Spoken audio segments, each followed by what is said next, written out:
वालेकुम नाज़रीन, मैं हूं आपका मेज़बान खालिद जमील और आप देख रहे हैं प्रोग्राम मुकदमा अवाम का। और आज 3 अहम इशूज़ हैं जिनके ऊपर हम बातचीत करेंगे। एक, पाकिस्तान तहरीक इंसाफ के अंदर इख्तलाफात ग्रोह बंदियों की बाज़गश सुनाई दे रही है और कुछ लोग ये ख्याल कर रहे हैं कि पंजाब के अंदर और मरकज़ के अंदर फॉरवर्ड ब्लॉक भी बन सकता है। और इसमें ख़ास तौर के ऊपर शेर अफजल मरवत की बुनियादी रुकनीत जो तहरीक इंसाफ में ख़त्म की गई है उसको लेकर बहुत सी उम्मीदें भी लगाई जा रही हैं और बहुत सी खबरें भी ऐसी आ रही हैं। इस हवाले से बातचीत करेंगे कि PTI के अंदर चल क्या रहा है और ये बखसूस नशिस्तों का जो केस था उसमें सुप्रीम कोर्ट ऑफ पाकिस्तान ने फैसला दिया। 6 अगस्त तक इलेक्शन कमीशन ऑफ पाकिस्तान ने उस फैसले के ऊपर कंप्लाइंस रिपोर्ट जो है वो सुप्रीम कोर्ट को पेश करनी है। और क्या जो 41 आज़ाद अरकान है इलेक्शन कमीशन उसके ऊपर नोटिफिकेशन जारी करेगा या नहीं करेगा, क्योंकि उसने सुप्रीम कोर्ट से इस वक्त वजाहत भी मांगी है उनके फैसले के हवाले से। और PTI का जो इंटरनल स्ट्रक्चर और उनके क्योंकि इलेक्शन नहीं है तो उनके ख्याल के मुताबिक उसका तंजीमी ढांचा नहीं है, ऐसे में क्या हो सके। और मीनवाइल जो इलेक्शन एक्ट में तरमीम की जा रही है, पार्लियामान के अंदर ये बिल पेश कर दिया गया है, स्टैंडिंग कमेटी ने इसको अप्रूव किया है। और ये अब इम्कान ज़ाहिर किया जा रहा है कि मंडे को सेनेट का इजलास भी बुलाया गया, तो उस रोज़ को कौमी असम्बली सेनेट से पास करके सदर मुमलिकत 5 अगस्त को इसके ऊपर दस्तखत भी कर सकते हैं। और ये मामला जो है कि कितना अहमियत का हामिल होगा। और फिर एक चीज़ जो एनर्जी क्राइसिस, बिजली के बिल, और हुकूमत जो है कि एक तजवीज़ के ऊपर काम कर रही है कि 5 रुपये फ़ी यूनिट इसमें कमी की जा सकती है अगर एनर्जी मिनिस्ट्री की जो प्रपोज़ल है कि अगर हम IPPs को अगले 3 से 5 सालों की एडवांस पेमेंट कर दें जो तकरीबन 4,000 अरब के करीब बनती है, तो क्या IPPs को 4,000 अरब देकर आवाम को महज 5 रुपए का रिलीफ काफ़ी होगा या और बहुत कुछ करना होगा? ये 3 मौज़ूआत होंगे जिस पे हम बातचीत करेंगे। हमारे साथ शिजरा मनसब अली साहिबा जो PMLN की रुकन असम्बली हैं वो ज्वाइन कर रही हैं। मोहम्मद अली सरफराज साहब पाकिस्तान तहरीक इंसाफ से आपका तल्लक है, रुकन असम्बली हैं। और इसी तरह आदिल काजी साहब जो सेक्रेटरी हैं इस्लामाबाद बार एसोसिएशन के। बहुत शुक्रिया आप तीनों मेहमानों का। और हम स्टार्ट जो है कि मोहम्मद अली सरफराज साहब आपसे कर लेते हैं कि ये एक तरफ जो है कि आपकी पार्टी के लिए अच्छी खबरें आई थी कि सुप्रीम कोर्ट से उन्होंने आपकी पार्टी को तस्लीम भी किया, कहा कि इनको नशिस्तें दे दी जाएं। लेकिन पार्टी के अंदर जो ये इख्तलाफात की खबरें, शेर अफजल मरवत साहब की रुकनीत का ख़ात्मा और फिर ये जो ग्रोहबंदी या फॉरवर्ड ब्लॉक की खबरें आ रही हैं, तो इनको आपकी जमात कैसे देख रही है? जी, अस्सलाम वालेकुम। थैंक यू वेरी मच जी, आपका बहुत शुक्रिया इस प्रोग्राम में बुलाने का, और बाकी शुरका को भी मैं सलाम पेश करता हूँ। अच्छा सर, इस तरह है आदिल साहब, खालिद साहब, कि शेर अफजल मरवत साहब की रुकनीत का सुप्रीम कोर्ट के फैसले से तो कोई ताल्लुक नहीं है। सुप्रीम कोर्ट ने बड़ा अच्छा एक फैसला दिया था और उन्होंने बड़ी लॉजिकल बात की थी जो सारे मुल्क के अवाम के भी दिल की बात थी कि बड़ा कानून सीधा सीधा है, which is called proportionate representation. Sarfaraz साहब आपकी आवाज़ के अंदर काफ़ी फ्रीजिंग हो रही है, तो थोड़ा सा इंटरनेट कनेक्टिविटी और जिस किस्म के हालात हैं मुल्क में इंटरनेट को स्लो किया गया उसके असरात हमें अब नज़र आना शुरू हो रहे हैं यहाँ पर भी। और शिजरा मनसब अली की तरफ चलते हैं, उनके यहाँ भी अभी अच्छा वहाँ भी कुछ फ्रीजिंग हो रही है। तो चले आदिल काजी साहब आपकी तरफ ही आ जाते हैं कि थोड़ा सा ये नेट प्रॉब्लम भी है, इसको हम मैनेज करने की कोशिश करेंगे कि पहला हिस्सा हम करते हैं, दूसरे तीसरे हिस्से के अंदर ये आप बताएं कि जो एक तरफ सुप्रीम कोर्ट का फैसला था, दूसरी तरफ नेशनल असम्बली में अभी ये बिल पेश हो गया, स्टैंडिंग कमेटी में पास हुआ, वापस आएगा और ये ख्याल किया जा रहा है कि उस डेडलाइन से पहले ही इसको मंजूर करवा लिया जाए। तो आप ये समझते हैं कि अदलिया और पार्लियामान जो है कि ये आमने सामने कुछ टकराव की सूरत हाल इसकी पैदा हो गई है, तो इसका नुकसान ज़्यादा किसको होगा? देखें जी, सबसे पहले तो बात यह है कि नुकसान की बात तो डेफिनेटली मुल्क का ही नुकसान होता है जब भी कोई ऐसी बात होती है। तो जहाँ तक बात है आपकी इस क्वेश्चन की, तो जो फैसला किया है सुप्रीम कोर्ट में वो अपनी जगह पे कायम है। लेकिन अगर इन केस जिस तरह से एक्ट आ रहा है, इलेक्शन एक्ट में अमेंडमेंट की जो अमेंडमेंट वो लाई जा रही है, तो वो चूंकि वो जो अमेंडमेंट है वो तो इस एक्ट के इस डिसीजन के बाद आ रही है, तो इसलिए अमेंडमेंट के ऊपर जो है अमल दरामद डेफिनेटली होगा और फिर ये दोबारा मैटर जाएगा, इसकी क्लैरिफिकेशन जाएगी कि क्या हम एक्ट के ऊपर अमल करेंगे, सुप्रीम कोर्ट के ऊपर अमल किया जाएगा। तो चूंकि जब जजमेंट आई तो उस वक्त तो एक्ट में मजीद क्लैरिटी नहीं थी और अब क्लैरिटी और आ गई है। कि 3 दिन के बाद या स्पेसिफिक टाइम रख लिया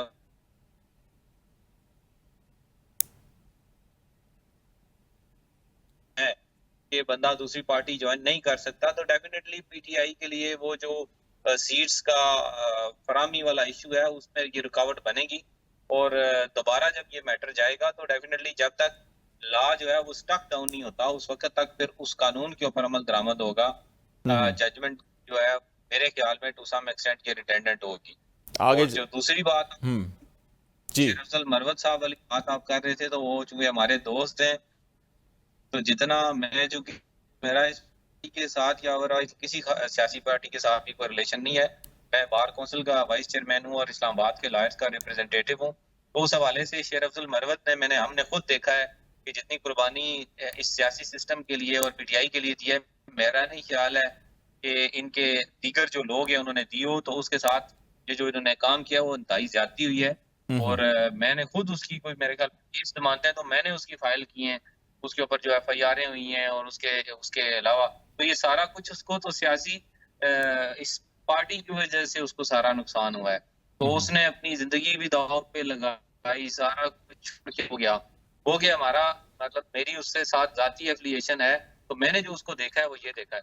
बाकी ये ज्यादा बेहतर समझते हैं कि उन्होंने, और मेरे ख्याल में जो मेरा और बहुत सारे लोगों का ओपिनियन है कि अगर इस पार्टी को कोई सीटें मिली हैं तो उसकी सबसे जो बड़ी वजह थी वो शेर अफजल का बाहर निकलना, उसका जलसे करना, और उसके अलावा तो पूरे मुल्क में किसी बंदे ने कोई एक्टिविटी नहीं की इलेक्शन में।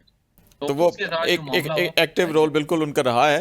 ज़रा हम थोड़ा सा शिजरा मनसब अली साहब का जो कनेक्टिविटी जो है कि वो बहाल हुई है, आपसे मैडम ये पूछना चाहेंगे कि ये सुप्रीम कोर्ट का फैसला और पार्लिमान को बिल्कुल इख्तियार है ये कानून साजी करने का, आइन साजी करने का, लेकिन अगर इसको माजी पे इतलाक़ किया जाएगा, जैसे इस कानून के अंदर भी कहा गया कि इलेक्शन एक्ट 2017 जब से नाफिज है उस वक़्त से इसका इतलाक़ होगा, तो अगर कल फ्यूचर में कोई और हुकूमत होती है और फिर वो पीछे 5 साल या 7 साल पीछे ले जाते हैं कि हम ये कानून में तरमीम कर रहे हैं, और जैसे नैब तरमीम हुई है तो कोई और हुकूमत आके नैब तरमीम को सारी की सारी रिवर्स करके और फिर के इसका इतलाक़ भी चाहे अदालती फ़ैसले हैं इसके बावजूद 5 साल पहले से होगा, तो ये तो एक मुसलसल पिंडोरा बॉक्स खुल जाएगा। तो आप नहीं समझती कि कानून साजी हमेशा फ्यूचर के लिए होती है रैदर दैन के पास को उसमें शामिल किया जाए, तो उससे तो बहुत से मसाइल पैदा हो सकते हैं। देखना ये पड़ता है पार्लियामेंट से कानून बनाने, और कानून में अगर किसी जगह पे आइन में लगे कि इबहम है तो उसको और मुफस्सल करके लिखना। हमने ये जो तरमीम इलेक्शन एक्ट 2017 में लाई है, ये ऐसी बात नहीं कि हम कोई नई चीज कर रहे हैं। आइन में लिखा हुआ है कि जो इंडिपेंडेंट कैंडिडेट सिलेक्ट हो जाएगा उसके पास 3 दिन होंगे उसके बाद कि वो किसी पार्टी को ज्वाइन कर सकता है। ये लिखा हुआ है आइन में, इसी को हमने और ज्यादा वो कर दिया है मुफस्सल, और लिखा हुआ है कानून में, आइन में, कि एक दफा एक डिक्लेरेशन आप दे दें तो आप एक हल्फ उठा लेते हैं, फिर आप इधर उधर नहीं जा सकते। और फ्लोर क्रॉसिंग एक ऐसी चीज है जो तमाम सियासी पार्टीज के लिए एक मुश्किल का हल बनी हुई है। तो अगर फ्लोर क्रॉसिंग चीज के लिए हम आइन बनाते हैं और उसको हम पीछे लेके जाते हैं रेट्रोस्पेक्टिवली, उसमें कोई हर्ज नहीं। देखें, ये भी तो देखना पड़ेगा ना कि कानून किस किस्म का बना, और क्या कानून आइन से मुतसादिम है या आइन के ही लिखी हुई बातों को थोड़ी सी और तशरीह दे रहा। इसलिए ताकि कल को अगर सुप्रीम कोर्ट को या किसी भी और कोर्ट को उसके मुताबिक फैसला करना पड़े। अभी मैंने सुना कि यहाँ कहा गया कि अवाम की उमंगों के मुताबिक, देखें सुप्रीम कोर्ट ने अवाम के उमंगों के मुताबिक फैसले नहीं करने होते, ना ही अपनी उमंगों के मुताबिक करने होते हैं। सुप्रीम कोर्ट ने आइन और कानून के अंदर रह के फैसले करने होते हैं। पार्लियामेंट ने ये देखना होता है क्योंकि वो इलेक्टेड हैं, उनको अवाम ने चुन के भेजा अपनी नुमाइंदगी करने के लिए। अवाम की उमंगों की नुमाइंदगी पार्लियामेंट ने करनी होती है, पहली बात। दूसरी बात, आपको याद होगा कि सेनेट के इलेक्शन जब हुए थे और ये फैसला आया था कि मियां नवाज शरीफ साहब को बगैर किसी वजह के नाअहल कर दिया गया, अकामा पनामा से अकामा निकाल के, तो तब वो रेट्रोस्पेक्टिवली उनके ऊपर ये किया गया कि उन्होंने जो भी फैसले किए थे वो खत्म हो गए, नल एंड वॉइड हो गए। उन्होंने जो अपने सेनेटर्स को दी हुई थी, तो हमारे उन सेनेटर्स को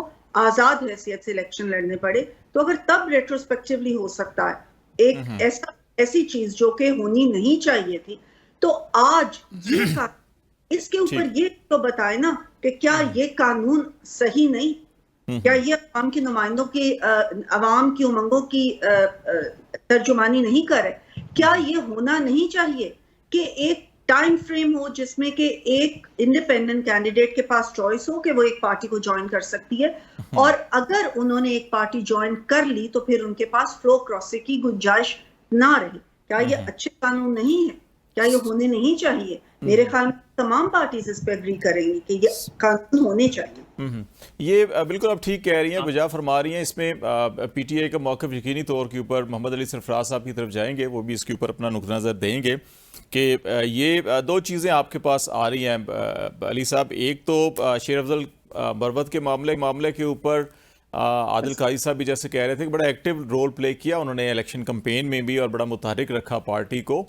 इसके बावजूद उनके ख्याल में कि शायद ये कोई मुनासिब फ़ैसला नहीं है। और दूसरा ये फिर पार्लियामेंट की कानून साजी के ऊपर भी आ जाते हैं। इसके ऊपर ज़रा आप थोड़ा सा अपनी राय का इजहार कर दीजिएगा। बरवत साहब के साथ क्या हो रहा है, और कि आपकी ग्रुप बंदी को फॉरवर्ड ब्लॉक बन रहा है ये 41 आज़ाद में से कुछ लोग?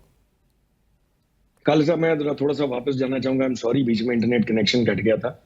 अच्छा, इस तरह है जी कि मैं खातून हमारी बहन यहाँ बैठी हैं, इन्होंने अभी जो बात की है ना रेट्रोस्पेक्टिव इफेक्ट में, मियां नवाज शरीफ के पिछले दौर की इन्होंने बात की। देखें, जब अदालतों के अंदर इस तरह होता है, अगर आपका और मेरा कोई जमीन का झगड़ा या कोई भी केस है विच इज सब जुडिस, जब वो अदालत में उसका फैसला करती हैं तो वो और अल्टीमेटली अगर आपके और मेरे बीच में कोई तनाज़ा है, जस्ट एन एग्जाम्पल, और अल्टीमेटली वो फैसला मेरे हक में हो जाता है, तो चीजें would go back to the point zero, जहां से शुरू हुई थी, जहां से तनाज़ा शुरू हुआ था।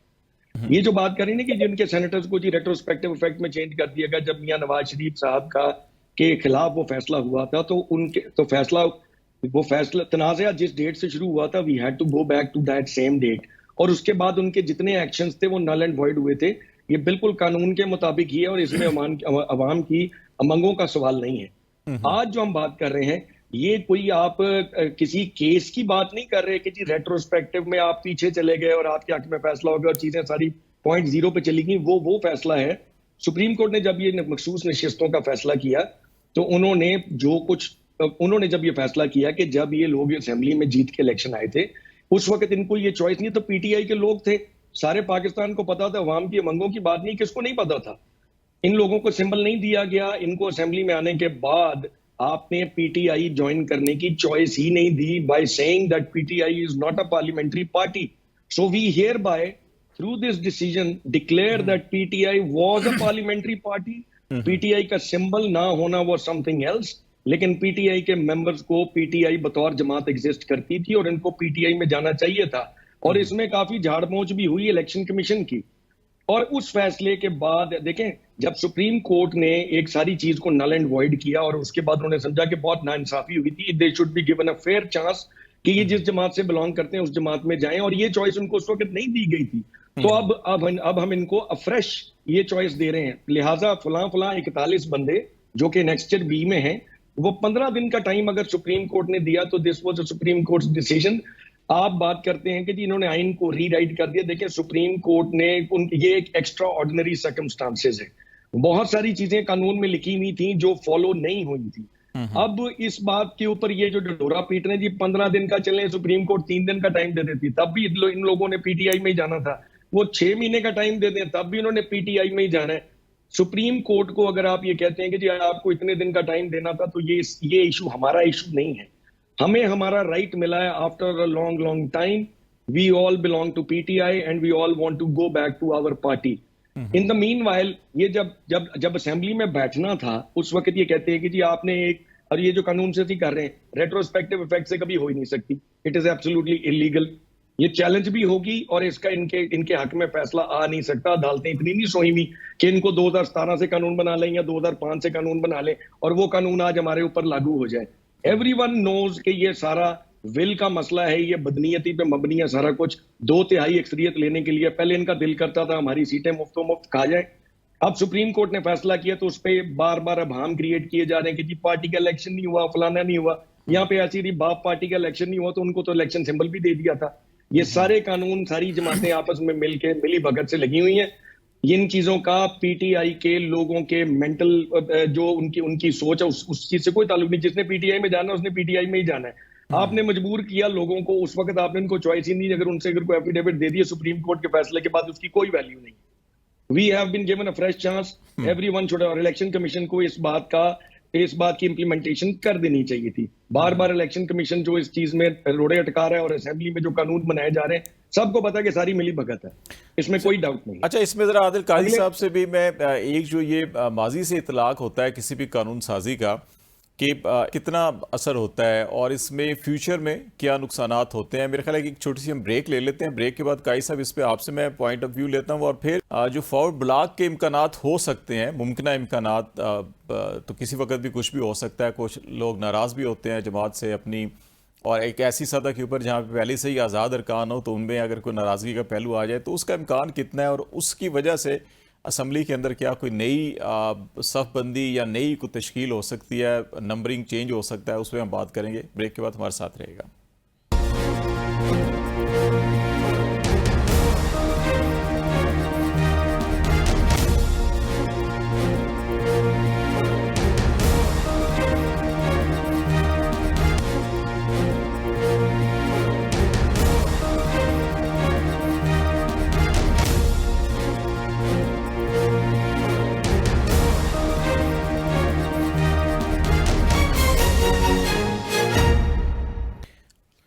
वेलकम बैक नाज़रीन। बातचीत करें पाकिस्तान की कुछ सियासी मंजरनामे के हवाले से। पार्लियामान के अंदर क्या फॉरवर्ड ब्लॉक बन सकता है, नहीं बन सकता, और मखसूस नशिस्तों का फैसला लेकर उसके बरक्स कानून साजी जो की गई उसके ऊपर हम बात करेंगे।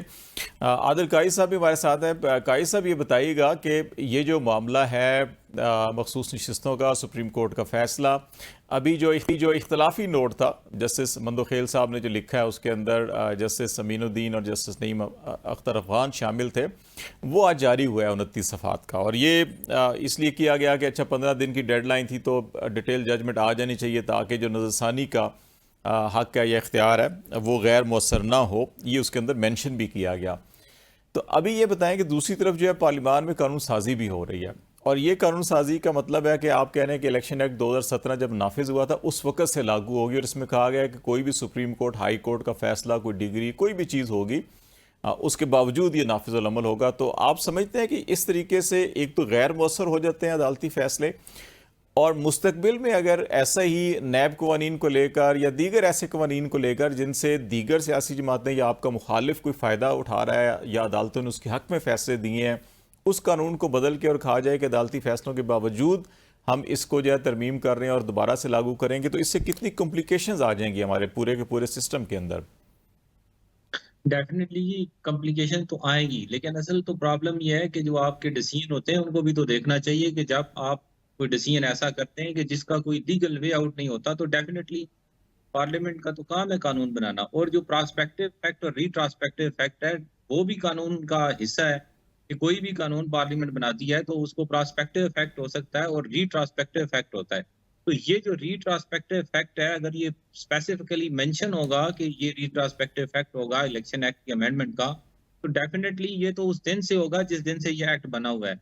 और उस सूरत में ये जो जजमेंट है ये रिडेंडेंट होगी कि क्योंकि जब ये जजमेंट आई थी तो उस वक्त लॉ में ये वैक्यूम था, लेकिन आज वो वैक्यूम नहीं था। इसी तरह अगर आप देखेंगे एक और जो जजमेंट रिसेंटली सुप्रीम कोर्ट ने दी है कि जिसमें घर के अंदर अगर कोई ऑफेंस हो तो ऑफेंस नहीं तस्वर होगा, जो कि जिसके ऊपर बड़ा एतराज आ रहा है, तो उसमें भी क्योंकि 295C में थोड़ी सी गुंजाइश थी तो सुप्रीम कोर्ट ने इंटरप्रेट कर दिया। अगर आज उसी 295C में ये लिख दें कि अगर कोई बंदा भी कुरान की जो तफसीर है गैर मुस्लिम घर के अंदर बैठ के भी करेगा तो ऑफेंस है, तो डेफिनेटली वो जो जजमेंट है रिडेंडेंट हो जाएगी और फिर जो कानून बना है पार्लियामेंट ने बनाया है उसके ऊपर अमल दरामद होगा। तो डेफिनेटली जिस तरह के डिसीजन होते हैं उस डिसीजन की बेस के ऊपर भी पार्लियामेंट भी उसी तरह के कानून बना रही है। तो ये काम दोनों तरफ से ही ऐसे ही हो रहा है। और जो आपकी बात है कि अगर इस तरह से डिसीजन आए और इस तरह से पार्लियामेंट डिसाइड कानून बना ले तो ये बात वाकई दुरुस्त नहीं है, और किसी सूरत इसको अगर जस्टिफाई नहीं किया जा सकता। लेकिन जो मैंने आपको पहले बात किया कि दोनों तरफ से ही ऐसे मामलात हो रहे हैं, एक तरफ से डिसीजन ऐसे आ रहे हैं और उस को रोकने का चूंकि कोई और हल नहीं है, तो उसका हल उन्होंने यही निकाला है कि पार्लियामेंट पे उस कानून में अमेंडमेंट कर दी जाए। तो डेफिनेटली जो अमेंडमेंट होगी वो उसका एप्लीकेशन तो उसी हिसाब से होगा, उसी से होगा। अच्छा, ये जो नुक्ता नज़र है, अभी मोहम्मद अली सरफराज साहब भी जो बात कर रहे थे कि क्योंकि उस वक्त जो है कि इसी डिसीजन के अंदर तमाम जजेस साहिबान ने इस चीज़ पर इत्तफाक किया कि इंटरप्रिटेशन गलत की गई सुप्रीम कोर्ट के फैसले की, और जब इंतखाबी निशान लिया गया और फिर उनको पार्टी कैंडिडेट कंसीडर ही नहीं किया गया, और फिर वो उनको जब डिक्लेयर कर दिया आज़ाद तो तब वो गए। लेकिन अगर आप उस सिचुएशन पे चले जाएं जिस पे बार बार जो है कि अभी क्योंकि 8 फरवरी के इलेक्शन से मतलब एक पिटीशन 184(3) की पड़ी भी है, तो क्या अगर उसको भी साथ इसके सुना जाए और फिर अब जब नज़रसानी में जाएं और दोनों चीज़ों को मिक्स करके किया जाए, तो फिर आप समझते हैं कि जो असल रूट कॉज थी जहां से इलेक्शन कमीशन के फैसले की वजह से ये सारा मामला पैदा हुआ, अगर उसको एड्रेस कर लिया जाए तो फिर ये क्या मामला हल हो सकता है, या आप समझते हैं कि नहीं अब ये तमाम के तमाम सुन्नी इत्तेहाद कौंसिल में शामिल हो गए, बस अब इनको सुन्नी इत्तेहाद कौंसिल में ही होना चाहिए रेदर देन कि पीटीआई में जाएं? मैं चूंकि इलेक्शन के हवाले से काफी सारा लिटिगेशन में करता रहता हूँ, तो जो इलेक्शन एक्ट है उसमें हर चीज का एक टाइम फ्रेम दिया गया। उसमें रूल्स में टाइम फ्रेम होता है कि अगर इलेक्शन शेड्यूल आ जाए तो डिलिमिटेशन को नहीं छेड़ा जाता। तो इलेक्शन शेड्यूल आ जाता है तो डिलिमिटेशन की जो पेंडिंग पिटीशन होती है वो इन्फ्रक्चस हो जाती है। इसी तरह जब आपके नॉमिनेशन पेपर्स का जो टाइम फ्रेम है, आपने डॉक्यूमेंट सबमिट कराना है, उसका भी एक टाइम फ्रेम है। तो ये जो जजमेंट आई है ये उस सारी की सारी स्कीम के खिलाफ है। तो आज तक जो लॉ डेवलप हुआ है इस हवाले से वो बड़ा क्लियर था कि आप इसका जो टाइम फ्रेम है किसी भी काम का, उसे बाहर नहीं जा सकते। इस जजमेंट में तो उन्होंने उस टाइम फ्रेम का सारा सिस्टम खराब कर दिया। इसका तो मतलब यह है कि आज अगर कोई एमएनए बन गया तो मैं उसके हल्के की डिलिमिटेशन आज जाके चैलेंज कर दूं और सब्सिक्वेंटली वो मेरी पिटीशन अलाउ हो जाती है, तो वो एमएनए साहब किधर जाएंगे? तो चूंकि उनके हल्के की डिलिमिटेशन ही हल्का ही उनका चेंज हो गया। तो ये अगर आप करते हैं तो इससे तो सारे का सारा जो स्कीम है ना इलेक्शन एक्ट की और उसके रूल्स की, वो सारी की सारी स्कीम तब्दील हो जाती है, क्योंकि वो सारी की सारी स्कीम चलती ही टाइम फ्रेम के साथ है कि आपने देखे ना, आप इलेक्शन शेड्यूल देखें तो दिखा है 10 दिन में आपने ये काम कर रहे हैं, 10 दिन में लिमिटेशन है, उसके बाद डिलिमिटेशन के बाद अपील है, अपील के बाद नॉमिनेशन पेपर सबमिट होने हैं और उनके अगेंस्ट जो है ऑब्जेक्शन होने। तो हर चीज का एक टाइम फ्रेम है। तो इसका भी चूंकि एक टाइम फ्रेम था और उस टाइम फ्रेम में ये काम हो चुका है। बेसिकली तो उस वक्त उन्होंने गलत काम खुद किया है कि अगर तो उस वक्त वो अपनी पार्टी में या जिस पार्टी में वो जो टाइम फ्रेम था उसके अंदर 3 दिन के अंदर उन्होंने जाना था, वो चले गए। अब आज आके तो उस जजमेंट को, जो जजमेंट खुद सुप्रीम कोर्ट ने उस वक्त दिया है, हालांकि उस वक्त कोई ऐसी कोई बात नहीं थी जिस तरह से वो उनका निशान लिया गया है, वो कोई इतना कोई अच्छा डिसीजन उस वक्त भी नहीं था। सही। तो असल था कि वो डिसीजन नहीं होना चाहिए था, क्योंकि अब वो डिसीजन हो गया। अब उस डिसीजन को आप इस डिसीजन के साथ कवर नहीं किसी सूरत कर सकते, क्योंकि ये सारी की सारी स्कीम जो है वो टाइम के साथ चलती है। ठीक हो गया। ये मैं जरा ये स्कीम के ऊपर थोड़ा सा अगले हिस्से में ये बात करेंगे इलेक्शन ट्रिब्यूनल के हवाले से भी, कि जो 180 दिन के अंदर सारे फैसले होने थे, लेकिन वहाँ भी लिटिगेशन इतनी हो गई है कि वो शायद कई मजीद 180 दिन आगे चले जाएं। ये मैं मैडम आपकी तरफ आ रहा हूँ कि एक ये जो आपके नाकदीन है वो ये कहते हैं कि PMLN है या पीपल्स पार्टी है या JUI और सिंध के अंदर MQM भी, इनको अवाम ने जितना वोट दिया था अपने तनासुब से, जो आर्टिकल 51 की बात की जाती है कॉन्स्टिट्यूशन ऑफ पाकिस्तान की, उनको तो अपनी सीटें मिल गई। अब ये सीटें जो है कि या ये सुन्नी इत्तेहाद कौंसिल की हैं, PTI की हैं या किसी और की हैं, ये उनकी तो नहीं है, लेकिन फिर उन सीटों के लिए इतनी तगो-दो पूरे रियासती इदारे जो हैं वो फरीक बन जाते हैं, सियासी जमातें, हुकूमत फरीक बन रही है। तो ये इसमें क्यों ज़रूरत महसूस हो रही है कि ठीक है छोड़ दें कि अगर आज़ाद हैं सुन्नी इत्तेहाद कौंसिल या नाम PTI जो भी होता है, आपको तो अपना प्रपोर्शन मिल चुका, लेकिन उसके ऊपर ये सारा तनाज़ा पैदा करने की वजह क्या हो सकती है? देखिए, हर असेंबली का जो मेंबर होता है, हर आईनी इदारे का मेंबर होता है, उन्होंने आइन की पासदारी का हल्फ उठाया होता है। आज आपने नोट की बात की, उस इख्तिलाफी नोट में ये भी दर्ज है कि अगर इस फैसले के ऊपर अमल दरामद होता है तो आर्टिकल 63, आर्टिकल 51, आर्टिकल 106 को मुअत्तल करना पड़ेगा। और दूसरी बात ये कि ये कह रहे हैं कि जी हमने, ये तो पिटिशनर ही नहीं थे। देखें, जब ये पहली फैसला आया कि इनको नहीं दिया जाएगा, उस वक्त ये जाते और ये क्लैरिफाई करते कि क्या हमने एज अ पार्टी इलेक्शन लड़ना है या नहीं लड़ना। अभी टाइम था, they should have gone then. Secondly, जब वो हो गया उसके बाद ये जाते कि हमने एज अ पार्टी इलेक्शन लड़े, हमने किसी और पार्टी को शामिल नहीं होना, इनको किसी ने मजबूर नहीं किया था सुन्नी इत्तेहाद काउंसिल का हिस्सा लेने के लिए। ये उस वक्त पिटिशन कर सकते थे। बिगड़ा हुआ बच्चा ये किसी और को कहते हैं, लेकिन ये खुद बिगड़े हुए बच्चे की तरह हरकतें करते हैं कि इन्होंने सारे फैसले खुद किए, ये उस फैसले के पिटिशनर भी नहीं बने, इनको घर से बुला के वो सीट्स दे दी गई और आज ये कहते हैं कि हमें हमारा हक मिल गया। अगर ये इनका हक था तो इन्होंने उसके लिए फाइट क्यों नहीं किया? ये क्यों नहीं उस वक्त अदालतों का इन्होंने दरवाजा खटखटाया? क्यों नहीं इन्होंने ये आवाज उठाई कि हमारे साथ ज्यादती हो रही है? अब अगर हम कुछ कर रहे हैं तो हम सिर्फ और सिर्फ आइन के अंदर अगर कोई इब्हाम है तो उसको क्लैरिफाई कर रहे हैं, उसके अलावा हम कुछ नहीं कर रहे। हम ये नहीं कह रहे कि हमें ये सीट्स दे दे या किसी भी और पार्टी को दे दे। हमने आइन की पासदारी का हल्फ उठाया है और हम आइन को चाहते हैं कि उसमें किसी किस्म का इब्हाम ना रह जाए ताकि पब्लिक को क्लियर हो कि आइन में क्या लिखा हुआ है। ये वैसे हमें ये इस्लामाबाद में, लाहौर में भी जो बैकग्राउंड ब्रीफिंग्स वगैरह होती हैं, बातचीत होती है, उसमें ये क्यों हमें ख्वाहिश दिखाई दे रही है कि हुकूमती जमातें जितनी भी हैं उनकी ये शदीद ख्वाहिश है कि 2/3 मेजॉरिटी किसी सूरत में भी मिले। और अभी भी जो मैं नेक्स्ट क्वेश्चन अभी जाऊँगा मोहम्मद अली सरफराज की तरफ, जो हमने शेर अफजल मरवत से बात शुरू की थी कि कोई नाराज़ लोग हैं उनका ग्रुप बनवाया जाए, जैसे भी हो, अगर सीटें सुन्नी इत्तेहाद कौंसिल को भी जाती हैं, कुछ भी होता है, तो ये क्यों इतनी शदीद ख्वाहिश है इसके पीछे कि हम आइनी तरमीम कर लें, कुछ आइन को अपनी मर्जी से बना लें? आपको फील होता है ऐसा है या नहीं, महज ये अफवाहें हैं सारी की सारी? नहीं, देखिए मैंने आपको पहले भी कहा हमारी कोई ऐसी ख्वाहिश नहीं है कि ये सीट्स हमें मिले या किसी भी और पार्टी को मिले।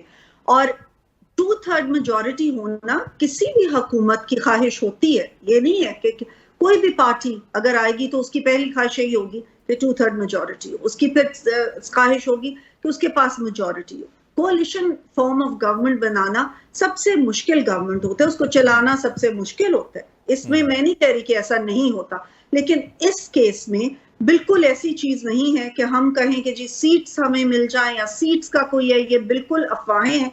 ये जरूर है, आपने इनके बारे में बात की तो एक बात में इन्हीं के एक मेंबर की आपको बता दूं कि ये एक कल्ट है, this is not a party. इनकी कोई जमहूरियत की इनके अंदर रवायत नहीं है, इसीलिए इन्होंने इंट्रा पार्टी इलेक्शंस भी नहीं सही तरह करा सके, हालांकि 2 दफा इनको मौका मिला और 3 दफा करवाए इन्होंने, लेकिन अभी तक वो तस्लीम नहीं हुए। इन्हीं के एक पार्टी मेंबर ने कहा कि जो इस वक्त की लीडरशिप है ना, वो तो फिल इन द ब्लैंक्स है। एक ब्लैंक एक दिन फिल होता है, दूसरा निकल जाता है, दूसरा फिल होता है। इन्हीं के एक मेंबर ने कहा। तो इनका एक कल्ट है, 1 मैन शो है, और उस 1 मैन शो की ना होने की वजह से, क्योंकि वो जेल में है इस वक्त, यहाँ पे कंफ्यूजन है इनके अंदर। चलें जरा मोहम्मद अली सरफराज साहब आपकी तरफ भी आ जाते हैं कि वो आपकी बात जो है, एक तो हमें ये बता दीजिएगा कि आपके मेंबर्स इंटैक्ट हैं अभी तक, और ये जो खबरें हैं कि कहीं फॉरवर्ड ब्लॉक बन सकता है नेशनल असम्बली के अंदर, और ये शेर अफजल मरवत साहब से बड़ी उम्मीदें लगा के रखी हुई हैं बहुत से लोगों ने यहाँ इस्लामाबाद के अंदर। सर मैं खालिद साहब, एक तो मैं 2-3 चीजों के, देखिए पहली तो बात है कि ये इनका सारों की ना माले गनीमत के ऊपर नजर है। बिल्कुल झूठ बोल रहे हैं ये कि जी हमें इनकी सीटों के ऊपर नजर कोई नहीं है। जिस तरह इनकी जान निकली हुई है ना, कोई कानून बन जाए, किसी तरीके से इनको उठा लें, इनकी सीटें लेके 2/3 बना लें और आपस में बंदर बांट कर लें। इसके अलावा पूरी दुनिया को पता है कि इनकी नीयत ये है, जितने मर्जी कसमें खा लें, जितने मर्जी झूठ बोल लें, otherwise they don't have to bend backwards like this, कि ये सर जोड़ के जिस तरह बैठे हों और कानून की धज्जियां उड़ाई हैं इन्होंने थ्रू आउट। और ये सुप्रीम कोर्ट को बात करो, और आदिल काजी साहब से मेरा सवाल है कि जी अगर आपने सुप्रीम कोर्ट के टाइम फ्रेम की हद तक अगर बात हो ना, तो टाइम फ्रेम को चैलेंज कर लेते जाके वहां पे। ये टाइम फ्रेम की बात नहीं कर रहे, ये तो बात ये कर रहे हैं कि जी इन्होंने एफिडेविट पहले फलाना दे दिया तो अब उनको दूसरा एफिडेविट नहीं दे दी। They are not only talking about the time frame. Time frame की बात वो तो मैंने पहले ही आपको क्लियर कर दिया, 3 दिन हो 15 दिन हो, पीटीआई वाले पीटीआई में ही जाएंगे और सबको पता है पीटीआई कौन है। और सबको ये भी पता है कि जो बात कर रहे हैं ना कि 2/3 हमें अक्सरियत मिल जाए तो हुकूमत चलानी, भाई ये शुक्र करें इनको गवर्नमेंट मिल गई। 12-12 सीटों के मेंबर हैं, सारे जाली एमएनए बने हुए हैं जाके। अब ये पहले तो ये प्राइम मिनिस्टर बने, चीफ मिनिस्टर बने, अब इनको 2/3 का भी शौक चढ़ा हुआ है। बिगड़े हुए बच्चे तो ये है जिनकी डिमांडें बढ़ती जा रही हैं। गोद में 2/3 मिली थी, मेजॉरिटी 2/3 90s में, आपको याद होगा कि 2/3 भाईजान खालिद साहब वो 2/3 की बात, वो 90s की बात और है।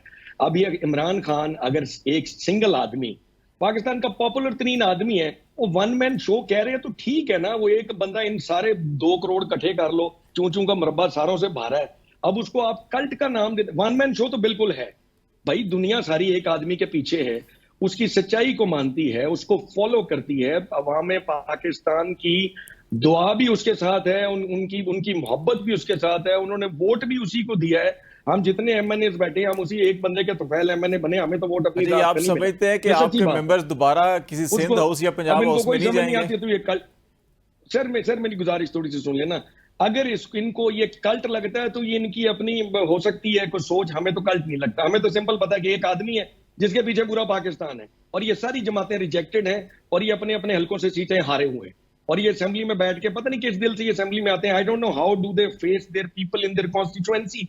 यहाँ बैठ के तकरीरें करनी तो बड़ी आसान है। अब आता हूं मैं शेर अफजल मरवत साहब की तरफ। शेर अफजल मरवत हमारी जमात का मेंबर है, ठीक है जी, उनको शेर अफजल साहब को देखें, ये पार्टीज के अपने फैसले होते हैं, हमने इनकी जमात के फैसलों पर कभी जाके इंटरफेयर नहीं किया। जमातें अपने कैंडिडेट्स की अपने इंटरनल मामलों को देखते भी हैं, मेंबरशिप सस्पेंड भी होती है, मेंबरशिप टर्मिनेट भी होती है। ये जमात ने फैसला करना होता है कि अगर उनको लगे कि पार्टी लाइन से हट के अगर एक आदमी को ज्यादा इंडिपेंडेंट है, मैं उस पर कमेंट नहीं करना चाहता कि वो कर रहे हैं या वो नहीं कर रहे, but if our party feels, और अगर वो पार्टी ने अगर उनको डिसिप्लिनरी एक्शन की बेसिस पे अगर किसी आदमी की 3 महीने के लिए सस्पेंशन की है of membership, that's the party decision, it is none of their business. और उसके बाद अगर पार्टी समझती है कि उस डिसिप्लिनरी सस्पेंशन के बाद भी अगर असर नहीं हुआ और फिर भी लाइन डिफरेंट टो की जा रही है, पार्टी कोई बात कर रही है और हम में से कोई उठ के अगर कोई डिफरेंट बात करता है, और अगर जमात समझती है कि ये पार्टी के लाइन ये नहीं है और आप डिफरेंट गुफ्तगू कर रहे हैं, तो ठीक है, मेंबरशिप टर्मिनेट भी होती है। What is their issue? What has that got to do with reserve seats? What have that got to do with their giving 5 साल के पैसे एडवांस? जो ये आईपीपीज की जो बात करते हैं, अब मैं उस पर आ जाता हूँ जी। I am a finance guy myself. 5 रुपए की आप छूट दें, लुट मचाई भी इन्होंने, सारी आईपीपीज इनकी अपनी है, इनके दौर में ये सारे कॉन्ट्रैक्ट हुए हुए हैं। अब इस मुल्क के अंदर सारी दुनिया को पता है कि ये आईपीपीज हमारे मुल्क के जोड़ों में बैठ गई हैं। उन कैपेसिटी पेमेंट्स को कर करके हम गरीब आदमी का खून निचोड़ के हम बिजली के बिलों में उनको डाली जा रहे हैं, और आईपीपीज का पेट भरने पे लगे हुए हैं। बजाय कि आप उनके साथ रीनिगोशिएट करने की बात करें, ये तो रीनिगोशिएशन चैनल ही खत्म करना चाहते हैं। ये कहते हैं कि जी कहीं रीनिगोशिएशन गलती से कहीं हो ना जाए, 3 सालों के पैसे उठा के पहले ही दे छोड़ो। मामे चाचे सारे वहां बैठे हुए हैं, उनको 3 सालों के पैसे देके 5 रुपए की 60 रुपए कॉम को पर यूनिट ठोक दिए पकड़ के। 5 रुपए की छूट लेने की, ये 5 रुपए की छूट की बात नहीं है, ये उनके आईपीपीज के इंटरेस्ट को सेफगार्ड करने की बात है। और उनको 3 साल की एडवांस पेमेंट देके कितने को पैसे आ गए हैं हुकूमत पाकिस्तान के पास? मेरा पूरा शहर वासा के गटरों के पानी से डूबा पड़ा हुआ है। एक 10 रुपए की नाली डालने के इनके पास पैसे नहीं है, पंजाब हुकूमत के पास, ना फेडरल गवर्नमेंट के पास कोई, ना फेस्को का को काम चल रहा है, ना वासा का को काम चल रहा है। इनके पास इतने अरबों डॉलर पड़े हैं और 7 अरब डॉलर के लिए ये आईएमएफ के तरले लेते पड़ते हैं। पैसे इनके पास बड़े वाफर हैं। अली साहब, ये हम जरा आईपीपीज पे पूरा अगला सेगमेंट मेरे ज़हन में था कि हम करेंगे, आपने भी ये बात छेड़ दी, लेकिन आईपीपीज पे तो हम इनको उड़ा के रख देंगे जी, सारे इनके वो मैं मैडम शिजरा से इनसे बिल्कुल इसके ऊपर भी बात करूंगा कि क्या रिलीफ का कंसेप्ट उनके ज़हन में है। आदिल साहब, ये मैं आपके लिए एक क्वेश्चन अभी ब्रेक पे जाने से पहले छोड़ देता हूँ, और इसमें ख़ास तौर के ऊपर जो जस्टिस के हवाले से, कि अभी भी जैसे मैंने मखसूस नशिस्तों के हवाले से कहा कि ये 13 जुलाई को फैसला आया था सुप्रीम कोर्ट का, और अभी इख्तलाफी नोट सामने आ गया और ये कहा गया कि हम ताकि गैर मौसर चीज़ ना हो जाए इसलिए हम चाह रहे हैं कि जल्दी 15 दिन के अंदर अंदर पूरा फैसला आना चाहिए था, लेकिन अभी जो मेजर जजमेंट है वो नहीं आई।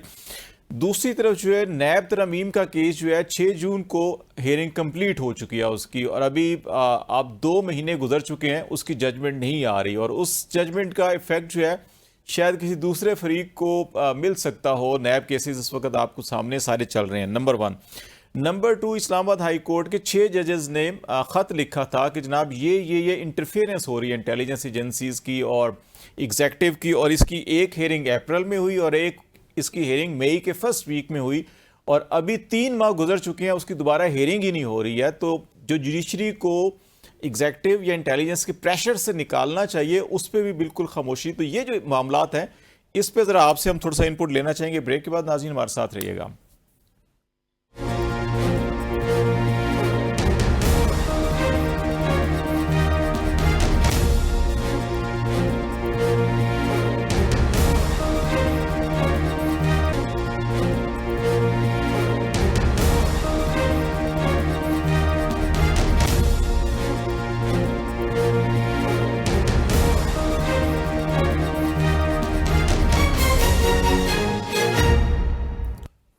वेलकम बैक नाज़रीन। बातचीत हम कर रहे हैं कुछ अभी एनर्जी सेक्टर की भी होगी, रिलीफ की बात भी होगी, लेकिन ब्रेक से पहले काई साहब आपके लिए एक सवाल छोड़ गया था कि हम कहीं हमें दिखता है कि हम ये जो जस्टिस भी है ये स्पेसिफिक इश्यूज को लेकर और स्पेसिफिक फ्रीक को लेकर जो है कि कहीं जल्दी हम फैसला करने की कोशिश करते हैं और कहीं हम 2-3 महीने जो है कि वो मामलात को बिल्कुल ज़ेर इल्तवा रखते हैं। ये मामला आपको भी फील होता है कि वाकई कुछ जेन्युइन इश्यूज हैं उसको हम बगैर ये देखें कि अच्छा इसमें कौन फ्रीक है कौन नहीं है, हमें उसके ऊपर और बिलखसूस ये अदलिया के अंदर जो मुदाखलत का मामला है इसको तो कुछ सेटल डाउन होना चाहिए था ना?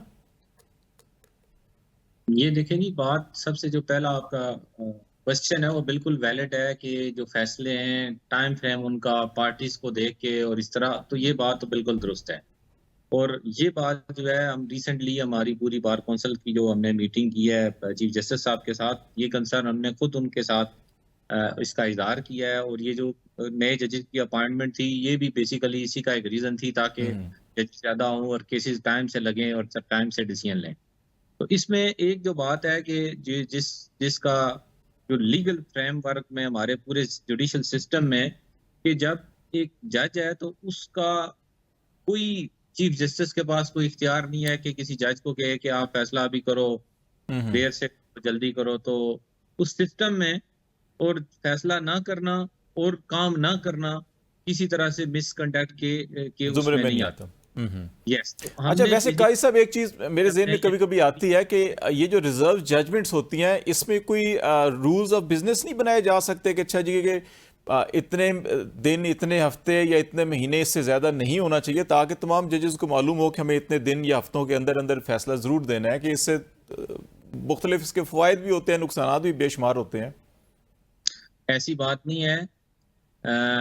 असल तो ये है कि इस पे रूल होना नहीं चाहिए। इसके ऊपर बड़ी क्लियर सी बात है कि जिस वक्त जिस दिन कोई फैसला अनाउंस होता है तो वो उसी वक्त उसको लिखना चाहिए और पब्लिक को उसी वक्त वो फैसला मिलना चाहिए। ये जो तरीका है जजमेंट रिजर्व करने का और 2-2 महीने 3-3 महीने उसको रखने का, ये तरीका अदरवाइज गलत है। तो ये जो बात है इसके ऊपर हमने प्रॉपर तरीके से चीफ जस्टिस साहब के साथ जाके इसका हमने उन्हें रिक्वेस्ट किया है कि इस मामले को देखें कि चूंकि ये तो कोई तरीका नहीं है कि आज हम जजमेंट देते हैं और महीना जो है 2 महीने हम इंतजार करते रहते हैं कि उस पर लिखना क्या है। तो डेफिनेटली इस बात का सदेबाप होना चाहिए। और हमने तो अभी जो रिसेंटली रिक्वेस्ट किया वो ये है कि इस लॉ में भी अमेंडमेंट होनी चाहिए कि ये जो मिसकंडक्ट है, अगर कोई जज काम नहीं करता, वो अपनी ड्यूटी पूरी नहीं करता, वो टाइम से आता नहीं है, टाइम से बैठता नहीं है और जो इस तरह के जो फैसले 3-3 महीने 6-6 महीने फैसले जो है वो रिजर्व करके रखता है, तो ये उसके मिसकंडक्ट की डेफिनेशन में ये फॉल करना चाहिए ये चीज। क्योंकि तो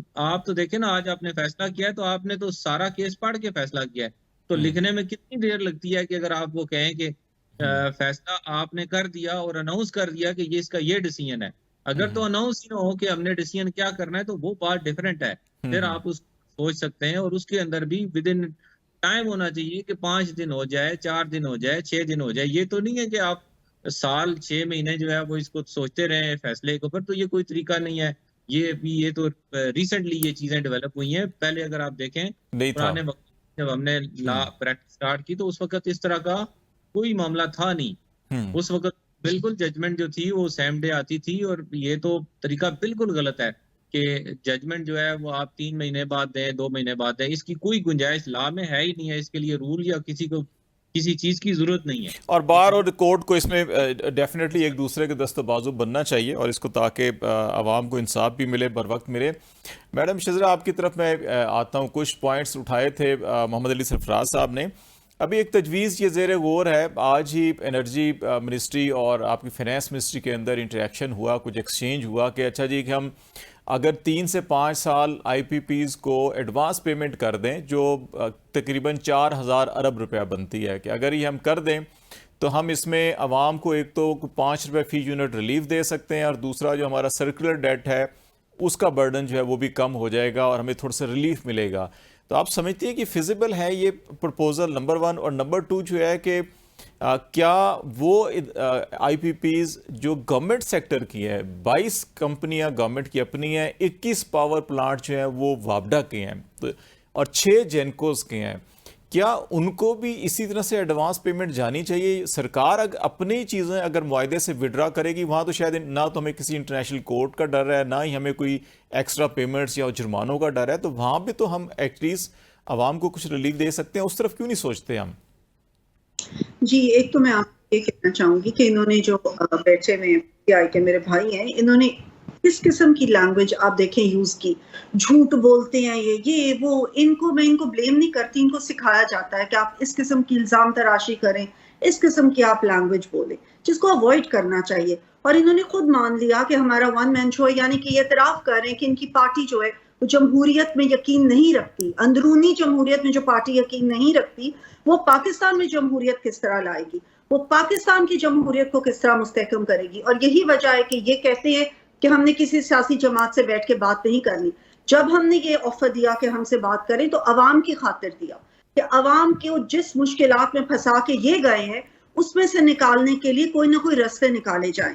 जो ये इन्होंने बहुत अच्छी तजावीज दी, इनका अपना 3.5 साल का जिस वक्त हुकूमत थी, क्यों नहीं उन्होंने उस वक्त आईपीपीज के काम किया। आईपीपीज कोई आज की बात नहीं है, बहुत देर की बात है, और आईपीपीज पे काम होना चाहिए। मैं इससे 100% अग्री करती हूँ, और हम काम कर रहे हैं। आपने प्राइम मिनिस्टर की तकरीर सुनी जिसमें उन्होंने 2 चीजों का जिक्र किया जो कि इस वक्त उनकी प्रायोरिटी है, एक पावर सेक्टर और एक एफपीआर।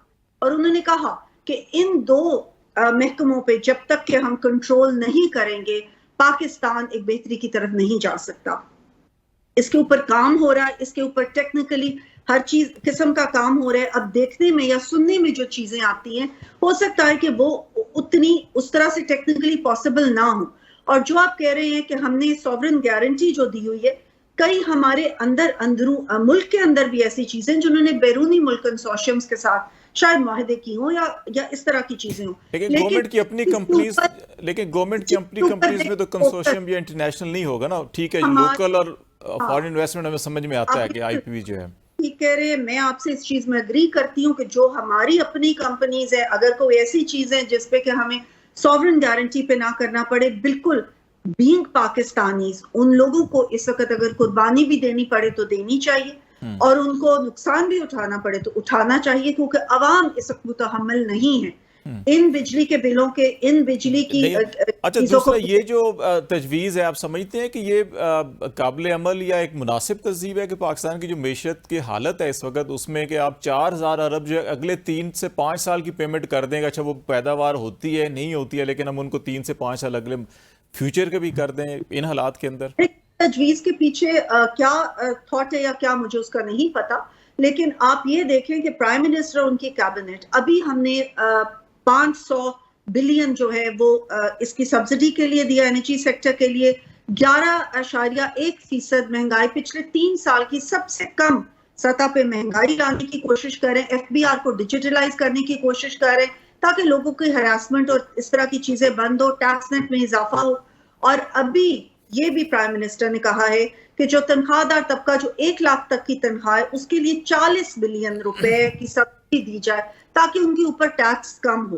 तो कहने का मेरा मकसद ये है कि प्राइम मिनिस्टर तमाम वो स्टेप्स उठा रहे हैं जिसपे कि अवाम को रिलीफ मिले, अवाम के लिए फायदा हो। ये वाली जो स्कीम है, इसके ऊपर भी अगर गौर हो रहा है तो यकीनन इसके कोई ऐसे एस्पेक्ट्स होंगे जो इस वक्त मैं आपको नहीं बता सकती, क्योंकि मैं इससे वाकिफ नहीं। ठीक है, मोहम्मद अली सरफराज साहब, आपकी तरफ में आप इस पे भी बात पहले कर रहे थे, लेकिन आपकी याद आने के लिए कि पीटीआई के दौर के अंदर भी आईपीपीज के एग्रीमेंट के ऊपर रिव्यू किया गया। एक कमेटी बनाई गई और उसने बड़ी जामे एक रिपोर्ट तरतीब दी, और उसमें कुछ पेमेंट्स के ऊपर कहा गया कि शायद ये अनऑडिटेड जो हैं कि वो पेमेंट्स कर दी गई हैं ऑडिट किए बगैर, और फिर कुछ प्रपोजल्स भी दी गई, लेकिन बदकिस्मती से उस वक्त भी उन पर अमल नहीं हो सका। कुछ आईपीपी से वाबस्ता बिजनेस के लोग ऐसे थे जो उस वक्त पीटीआई की गवर्नमेंट का हिस्सा भी थे।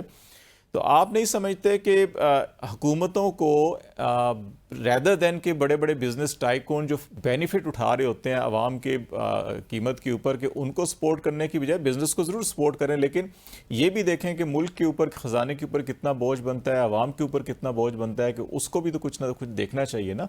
वो रिपोर्ट्स अभी भी कहीं ना कहीं पड़ी होंगी कि उस पर आप नहीं समझते कि कोई अमल होना चाहिए था उस वक्त भी, और अभी अगर होना चाहिए तो क्या होना चाहिए? Khalid sahab, do we have a consensus on this?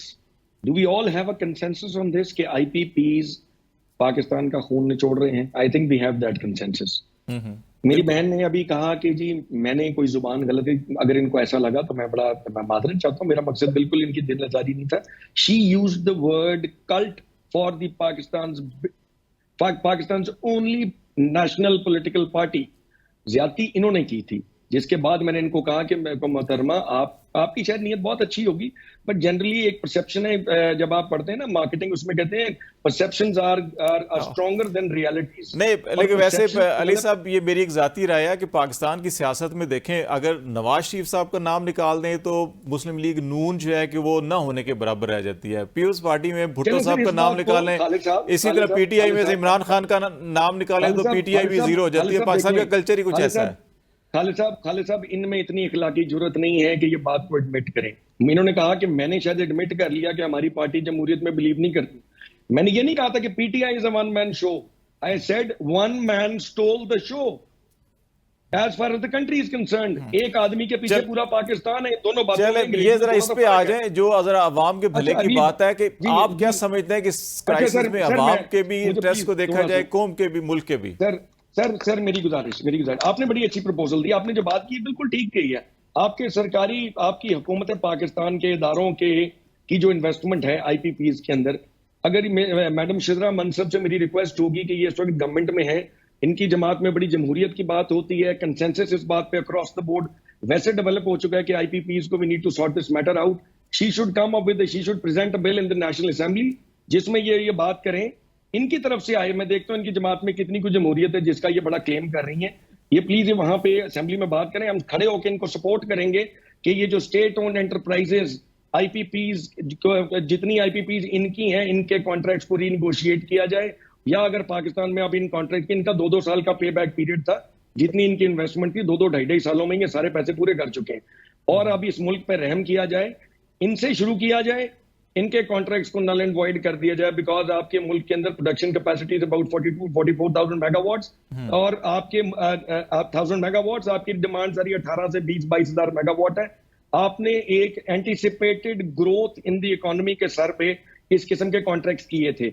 2024 अप्रैल के अंदर इस गवर्नमेंट ने, कोalition गवर्नमेंट ने हमारी सामने नेशनल असेंबली के अंदर एक आईपीपी का कॉन्ट्रैक्ट रिन्यू किया है। So I have serious doubts about their integrity, about the integrity of this government. ये पैसे पकड़ रहे हैं और ये नए कॉन्ट्रैक्ट्स कर रहे हैं। आगे ये 3 साल की मैंने पहले भी बात बड़ी क्लियरली की थी, ये सेफगार्ड पाकिस्तान को नहीं कर रहे, ये सेफगार्ड आईपीपीज को कर रहे हैं। और पाकिस्तान गवर्नमेंट के जितने आईपीपीज हैं उनको आईपीपीज के कैंसिलेशन ऑर्डर्स करें। अगर असेंबली में ये बिल पास करते हैं हम इनके साथ खड़े होकर कैंसिल करवाएंगे। ये सरफराज साहब, गवर्नमेंट, ये लास्ट मिनट है हमारे पास, तो मैं इसमें एक चीज ऐड करना चाहूंगा कि क्यों नहीं, अगर आप दोनों इस चीज पे इत्तेफाक करते हैं तो फिर दोनों मिलके आप इत्तेफाक है जी, बिल जो है कि जमात की गारंटी देता हूं, मेरी जमात पढ़ी लिखी जमात है। जब इस किस्म की बात आएगी, आप इंटरेस्ट की बात आएगी, हम खड़े होंगे इनके साथ।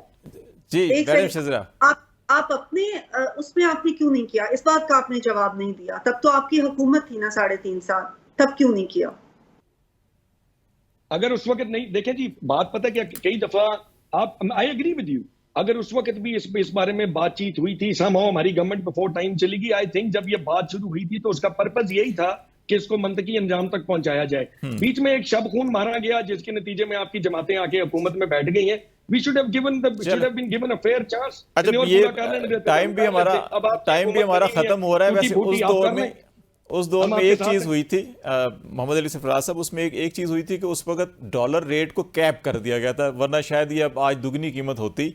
एक चीज वो पॉजिटिव हुई थी। लेकिन मेरा ख्याल है कि आप दोनों मिलके ना कि ये करारदाद या बिल जरूर लेकर आए कि सरकारी जो चीजों की निकली थी ना, लोगों के हालात ये नहीं थे। अब अगर ये बहुत प्रेसिंग नीड है और we can't do without it, लेकिन अवाम की सियासत करनी है, डेफिनेटली आपको सियासी जमातों को जरूर बड़ा किरदार अदा करना होगा। बहुत शुक्रिया मोहम्मद अली सरफराज साहब, आपका भी, शिजरा मनसूर आपका भी बहुत शुक्रिया। नाजरीन, आज तक के लिए इतना ही। खालिद जमील को इजाजत दीजिए। अल्लाह हाफिज।